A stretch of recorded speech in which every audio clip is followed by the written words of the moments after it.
مسلمانوں نے اپنے اپنے وقتوں میں فن تعمیر میں ایسی ایسی عجائب کاریاں دکھلائیں کہ دیکھنے والے حیران و ششدر رہ جاتے تھے۔ عباسی خلیفہ مقتدر باللہ نے اپنے لیے ایک خاص محل بنوایا تھا۔ اس کے اندر ایک بہت بڑا حوض تھا جس میں سونے چاندی کے مصنوعی درخت لگے ہوئے تھے۔ ان کی ہر شاخ اور اس کے پتے جواہر و موتیوں سے تیار کیے گئے تھے، جن میں جواہرات کے میوے اور پھل لگے ہوئے تھے۔ ان درختوں کی شاخوں پر سونے چاندی کے پرندے اس عمدگی سے بٹھلائے گئے تھے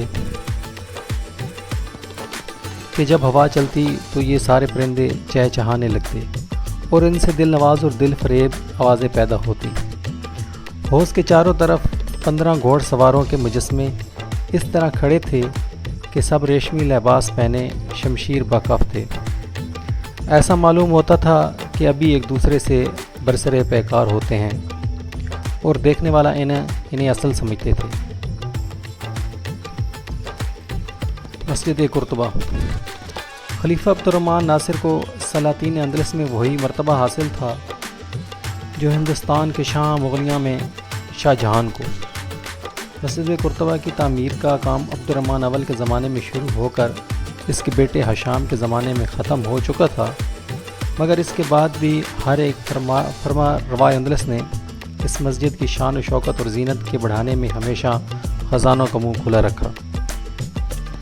خلیفہ عبد الرحمن ثالث نے بھی اس مسجد کی تعمیر و تکمیل میں 40-50 لاکھ اشرفیوں کے درمیان خرچ کیا۔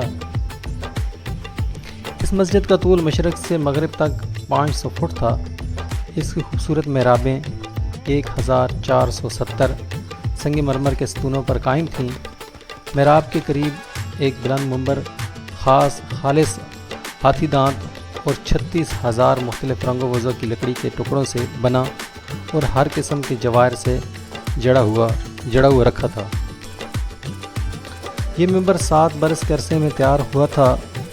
خلیفہ عبد الرحمن نے اس مسجد کے قدیم مینار کو گرا کر ایک نیا مینار 108 فٹ بلند تیار کرایا تھا، جس میں چڑھنے اور اترنے کے 2 زینے میں 107 سیڑھیاں تھیں۔ اس مسجد میں چھوٹے بڑے 10,000 روشنی کے جھاڑ جلا کرتے تھے۔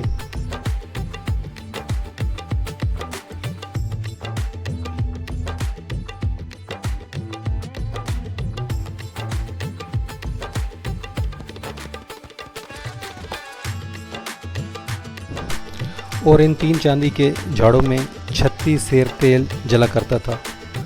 300 ملازم اور خدام اس مسجد کے لیے متعین تھے۔ کثرت الزہرا۔ خلیفہ عبد الرحمن نے اپنی بیوی زہرا کے لیے قرطبہ سے 4 میل کے فاصلے پر جبل عروس کے پرفضا دامن میں ایک رفیع الشان قصر تیار کرایا۔ یہ اس قدر وسیع و عمارت تھی کہ اس کو بجائے کثرت الزہرا کے مدینہ الزہرا کہتے تھے۔ اس قصر کی وسعت کا اندازہ اس طرح ہو سکتا ہے کہ 12 مربع میل کے رقبے پر پھیلے ایک شہر جتنے وسیع و عریض احاطے کی دیواروں میں 15,000 بلند اور شاندار دروازے تھے۔ اس قصر کا طول 4 میل اور عرض قریباً 3 میل تھا۔ 335 سے اس قصر کی تعمیر شروع ہو کر 350 ہجری میں 25 سال کے اندر ختم ہوئی۔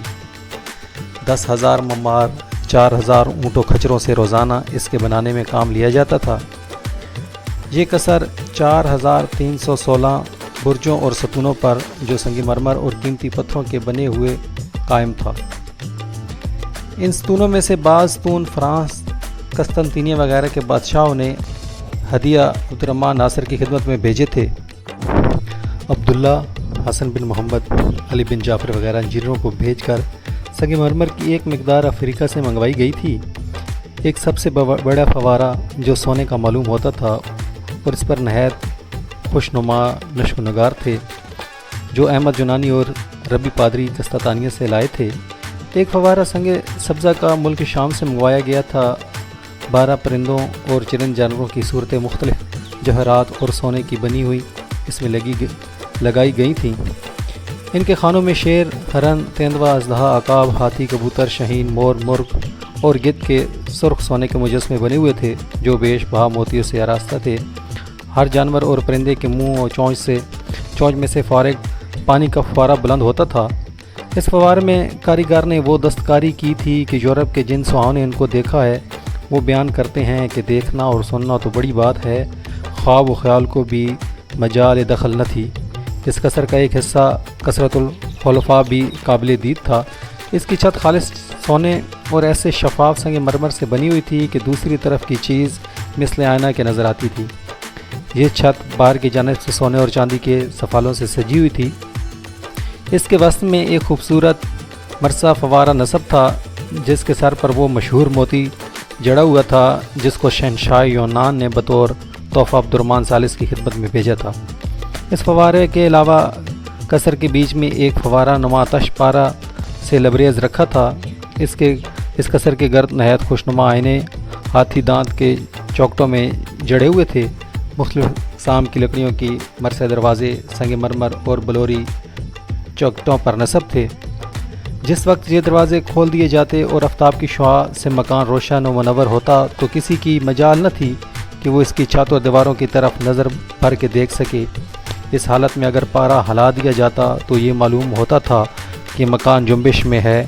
جو لوگ اس راز سے واقف نہ تھے وہ مکان کو فی الحقیقت جنبش میں سمجھ کر بے حد خائف ہوتے۔ اس قصر کے انتظام کے لیے 13,750 ملازم اور 13,382 غلام جو نصاری قوم کے تھے متعین تھے۔ حرم سرا کے اندر 6,000 عورتیں خدمت گزاری کے لیے حاضر رہا کرتی تھیں۔ حوض میں روزانہ 12,000 روٹیاں علاوہ اور چیزوں کے مچھلیوں کی خورش کے لیے ڈالی جاتی تھیں۔ مدینہ زارا نادر الوجود قصر تھا جس کی وسعت سنگ مرمر کی عمارت، دربار خاص و عام کی شان و شوکت، اس کے باغات کا پرفضا سما، ہزارہا فوارے، اچھلتی نہریں اور حوض پانی سے چھلکتے تھے۔ دیکھنے کے لیے دور دور سے سیاح آتے تھے۔ عربوں نے اس قصر کو اپنی صنعت و حرفت اور دستکاری کی نمائش گاہ بنا دیا تھا۔ یہ محل جس برس مکمل ہوا اسی سال عبد الرحمن کا انتقال ہو گیا۔ اس کی بیوی بھی نہ رہی۔ افسوس کہ عیسائی وحشیوں نے آئندہ زمانے میں جب قرطبہ پر قبضہ کیا تو قصر زارا میں مسلمانوں کی تمام تر تخلیقات و ایجادات کے نام و نشان تک مٹا دیے، مسجدوں کو ڈھا دیا، مقبروں کو مسمار کر کے قبروں تک کو ڈھیر ڈالا، وہ سب کچھ برباد کر دیا۔